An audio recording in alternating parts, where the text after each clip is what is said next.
के लिए important video. बहुत तेज़ी से आप लोग वीडियो देखते रहिए, बहुत ज़्यादा परेशान होने की ज़रूरत नहीं है। सभी सब्जेक्ट के वीडियो, सभी पॉइंट जो आपके एग्ज़ाम से पूछेगा वही पॉइंट बेटा। लॉरेंस कोहलबर्ग ने नैतिक विकास का सिद्धांत दिया और इन्होंने 3 अवस्था बताया। मैंने पिछले वीडियो में पढ़ा दिया है लेकिन पॉइंट वाइज़ पढ़ा रहा हूँ बेटा।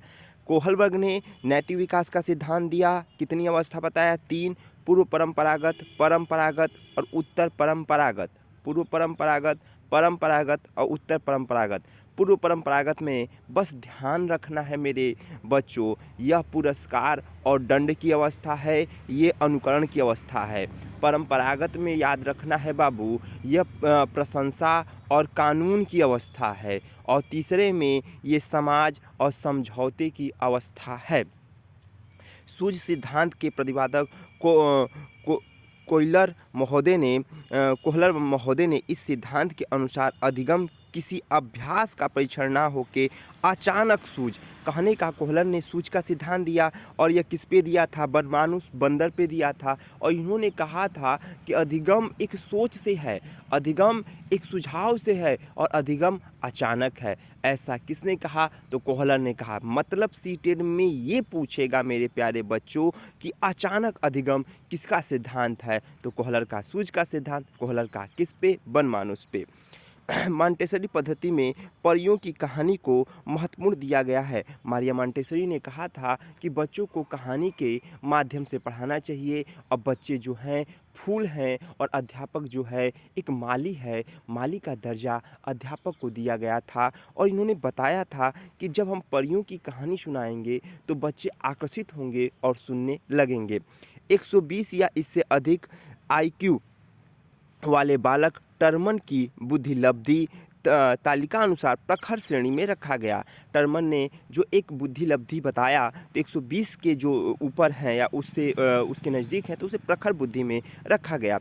राष्ट्रीय साक्षरता अभियान 16 जनवरी 1980 में हुआ था। ये भी क्वेश्चन पूछेगा, ध्यान रखेंगे। और एक चीज़ और ध्यान रखेंगे, जो आज की जो शिक्षा है वह शिक्षा त्रिभुजाकार शिक्षा है और बाल केंद्रीय शिक्षा और समावेशी शिक्षा है। डाल्टन विधि के प्रवर्तक हेलन पार्क्स हैं। इस सिद्धांत में बालकों की उनकी क्षमताओं आधार पर बांट दिया गया है। कहने का है, इसमें पूछेगा कि डाल्टन विधि के कौन करता हैं? तो हेलन जी हैं। और इन्होंने जो भी बालक थे उनकी क्षमताओं के अनुसार बांटा था और वह एक बंधन परीक्षा पर बल नहीं दिया था। इन्होंने भी बंधन परीक्षा पर बल नहीं दिया था। नेक्स्ट क्वेश्चन है, पहला चीज़ ये ध्यान रखेंगे, परिवार की सबसे छोटी इकाई माँ होती है और समाज की सबसे छोटी इकाई परिवार होता है।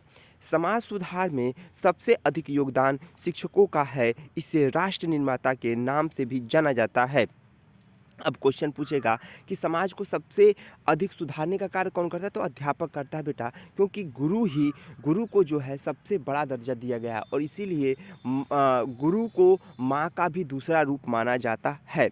कक्षा में पढ़ाते समय यदि कोई छात्र सो जाए तो उसके सोने का कारण जानकर समाधान खोजने का प्रयास करना चाहिए। ये क्वेश्चन भी पूछेगा सीटेट में। मान लीजिए कोई कक्षा में बच्चा है, विवेक नाम का एक लड़का है जो कक्षा में सो जाता है, तो क्या उसे मारना चाहिए? नहीं, उससे जाके पूछना चाहिए, ए विवेक क्या हुआ मेरे बच्चा, तुम क्यों आज सो गए हो? तुम तो बहुत एक्टिविटी वाले बच्चे थे, तुम तो एक्टिव रहते थे। तो वो बताएगा कि सर मैं रात में नहीं सो पाया है, मेरी तबीयत खराब है। तो उसका समाधान करने का प्रयास करेंगे। बुद्धिमत्ता का जनक गाल्टन को कहा गया और इन्होंने बुद्धिमत्ता का जन्मजात क्षमता सिद्धांत दिया। भाई बुद्धिमत्ता, बुद्धि जो है जन्मजात होता है और इसीलिए जी फैक्टर और एस फैक्टर भी आता है। कहने का अर्थ है कि कुछ बुद्धि तो हम जन्म से लेके आते हैं, माँ पिता के द्वारा मिल जाता है, और कुछ बुद्धि जब हम समाज में आते हैं, समाज में सीखने लगते हैं, तो उसके द्वारा प्रेरित होके हम अपने को बदलने का प्रयास करते हैं। पूरे क्वेश्चन, पूरे पॉइंट जितने मुझे आते हैं, जितने नए पॉइंट हैं कि हमारे बच्चे पास हो जाएं वहाँ से। लेकिन यार आप लोगों से, सभी लोगों से रिक्वेस्ट है, ज़्यादा से ज़्यादा लाइक करें, शेयर करें और सबको दिखाएं बाबू। 10 से 5 मिनट का वीडियो होता है और हर चीज़ उसमें डालता हूँ। कौशल सीखने का प्रथम चरण अनुकरण है। अनुकरण के द्वारा बालक किसी कार्य को करने का प्रयत्न करता है। पहला ध्यान रखेंगे कि कौशल सिखाना है तो पहला बच्चे का क्या अनुकरण है। बेटा अनुकरण का अर्थ होता है दूसरे को देख के करना। बच्चा जैसे मान लो टीवी देख रहा है तो टीवी में कोई कुछ बोल रहा है, हीरो हीरोइन बोल रहा है, तो उसी प्रकार से वो देख के बोलने लगता है। वह बोलना अनुकरण है। और कहीं ना कहीं वो अवस्था जो है मेरे प्यारे बच्चों, वह एक सहसवा अवस्था है जो अनुकरण के माध्यम से बालक सीखने लगता है, धीरे धीरे जिज्ञासु होता है और धीरे धीरे सीखने का प्रयत्न करता है। नेक्स्ट पॉइंट, अभिप्रेरणा 4 विधि में है। पुरस्कार, दंड, प्रशंसा, निंदा, सफलता, असफलता, प्रतियोगिता एवं सहयोग। अब समझिएगा, पुरस्कार और दंड से सिखाया जाता है। जैसे कोई बच्चा है, कोई काम कर रहा है, हमने कहा कि तुम ये पास हो जाओगे तो तुम्हें मैं टॉफ़ी दूंगा, ये पुरस्कार हो गया। लेकिन पुरस्कार भी बार बार एक ही बालक को देने से वह नकारात्मक हो जाता है। दंड, देखो दंड ये है, दंड सकारात्मक और नकारात्मक दोनों होता है। लेकिन एक क्वेश्चन ये पूछेगा कि प्राथमिक बच्चे में जो दंड दिया जाता है वो दंड कैसा देना चाहिए। तो प्राथमिक कक्षाओं के बच्चों को जो दंड देना है वो शारीरिक देना है, मानसिक नहीं देना है मेरे प्यारे बच्चों। तो ध्यान रखेंगे। प्रशंसा और निंदा, बच्चे का कभी कभी प्रशंसा भी करना जरूरी है और कभी कभी निंदा भी करना जरूरी है। बच्चे की बार बार बड़ाई करेंगे तो भी नकारात्मक है, और बार बार उसकी मतलब उस कमियों को खोजेंगे वो भी नकारात्मक है। सफलता एवं असफलता, बच्चा जब सफल हो गया, कहा जाता है कि असफलता ही सफलता की जड़ है। जब वो बार बार सफल हो रहा है तो वह कोई छोटा सा एग्ज़ाम अपने आप सफल हो जाएगा, लेकिन बार बार असफल हो रहा है तो वह अगले एग्ज़ाम के लिए असफल हो सकता है जब तक वह पॉजिटिव वे में काम ना करे। तो कहने का अर्थ है कि जब भी कोई व्यक्ति असफल हो रहा है, ऐसा नहीं है कि उसमें नकारात्मक प्रवृत्तियों को उत्पन्न करे, वह पॉजिटिव लेके चलेगा तो सफल हो जाएगा। प्रतियोगिता और सहयोग, जब प्रतियोगिता में भाग लेगा, सहयोग के द्वारा भाग लेगा तो वो सकारात्मक हो जाएगा। प्रेरक के 3 स्रोत होते हैं, आवश्यकता, चालक, उद्दीपन। भाई आज आवश्यकता है, आप चालक की तरफ पढ़ रहे हो और तुम्हारा उद्दीपन क्या है, पढ़ाई है, नौकरी है। आवश्यकता नहीं रहता, चालक नहीं रहता, उद्दीपन नहीं रहता तो कार्य नहीं होता। जब आवश्यकता हुआ तो चालक आया, चालक आया, उद्दीपन पाया, कार्य संपन्न हो गया। 1 अप्रैल 2010 में शिक्षा का अधिकार कानून में स्कूलीय बच्चों को दंड मुक्त शिक्षा देने का उद्देश्य बना दिया गया। कहा गया 1 अप्रैल 2010 को कि अब बच्चों को जो भी शिक्षा देना है वो दंड मुक्त देना है। कहने का अर्थ है बहुत बच्चों को शिक्षा दे के, दंड दे के शिक्षा दिया जाए तो बच्चे स्कूल से भाग जाते हैं। लेकिन सरकार ने अधिनियम लाया कि अब दंड मुक्त शिक्षा देना है। दंड भी 6 प्रकार का होता है, शारीरिक दंड, मानसिक दंड, आर्थिक दंड, मनोवैज्ञानिक दंड, सामाजिक दंड, वैधानिक दंड। शारीरिक दंड देना भी है तो उतना देना है कि जितना बहुत ज़्यादा ना हो। मानसिक दंड बच्चों को नहीं देना चाहिए। आर्थिक दंड जो पैसा रुपया का हो गया। मनोवैज्ञानिक, मन से, दबाव से।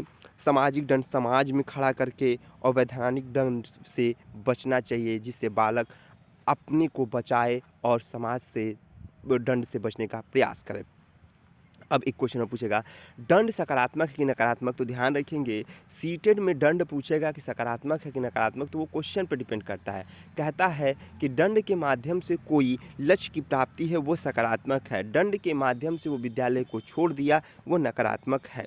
प्रेरणा छात्रों में रुचि उत्पन्न करता है। देखो बेटा, जब आप प्रेरित होगे, जब आप जिज्ञासु होगे, जब आप जागृत होंगे तो रुचि उत्पन्न होती है, और जैसे जैसे रुचि उत्पन्न होती जाएगी आप अपने लक्ष्य को प्राप्ति कर लोगे। कहने का अर्थ है मेरे प्यारे बच्चों, जब आप में रुचि होगी तब प्रेरणा होगा, तब प्रेरक होगा, तब लक्ष्य की प्राप्ति होगी, अन्यथा कुछ हो नहीं पाएगा। अधिगम संबंधी क्षेत्र सिद्धांत लेविन के द्वारा प्रतिपादित किया गया और गेस्टाल्ट मनोवैज्ञानिक थे। अधिगम का अर्थ क्या होता है, तो अधिगम माने सीखना होता है, सीखने का अर्थ होता है बदलाव होना, और बदलाव का अर्थ होता है क्रिया के द्वारा। अधिगम स्थानांतरण को द्वितारक सिद्धांत का प्रतिपादक ब्रिटेन है और मनोवैज्ञानिक स्पेयरमैन ने किया था। ब्रिटेन के हैं, स्पेयरमैन ने किया था। देखो एक मैंने क्वेश्चन बताया था, कैली थे समूह में थान बहु आए, कैली थे समूह में थान बहु आए, एक बार बिने दो तीन बार मैं आए। तो कैली थे समूह में, तो समूह कारक का सिद्धांत कैली महोदय। कैली थे समूह में थान बहु आए, बहु कारक का थान डाइड ने। कैली थे समूह में थान बहु आए, एक बार बिने, एक कारक का बिने महोदय, एक बार बिने दो तीन बार, दो कारक और तीन बार का सिद्धांत स्पेयरमैन ने दिया।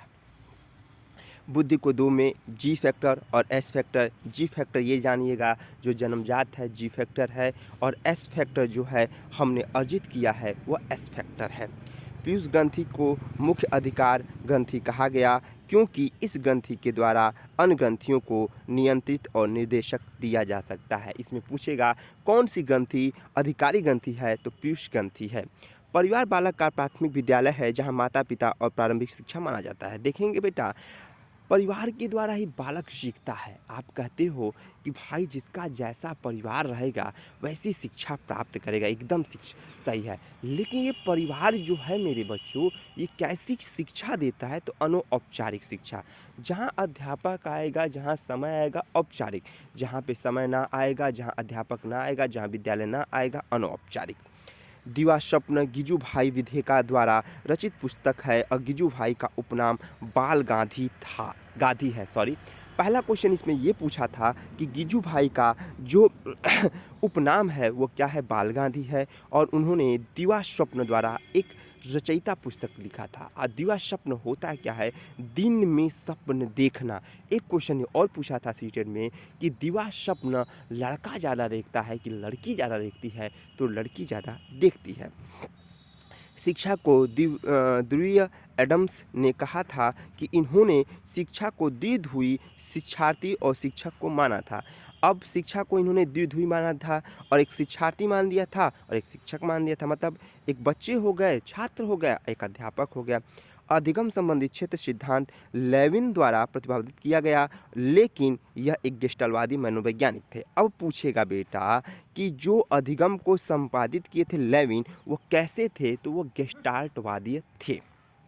बुनियादी शिक्षा का जनक महात्मा गांधी जी को माना जाता है और इन्होंने भी खेल के द्वारा और हस्तकला के द्वारा शिक्षा को आगे बढ़ाने का प्रयास किया था। और इन्होंने कहा था कि बच्चों को जब भी शिक्षा दिया जाए खेल के माध्यम से और उनके कौशल का विकास करके शिक्षा दिया जाए। विज्ञान के सबसे अधिक प्रभावशाली मनोवैज्ञानिक हर्स्ट विधि, इसके आविष्कार आर्मस्ट्रांग है। हर्स्ट विधि का मेन मकसद क्या था, खोज, और खोज का अर्थ जो खोज विधि के जनक थे आर्मस्ट्रांग।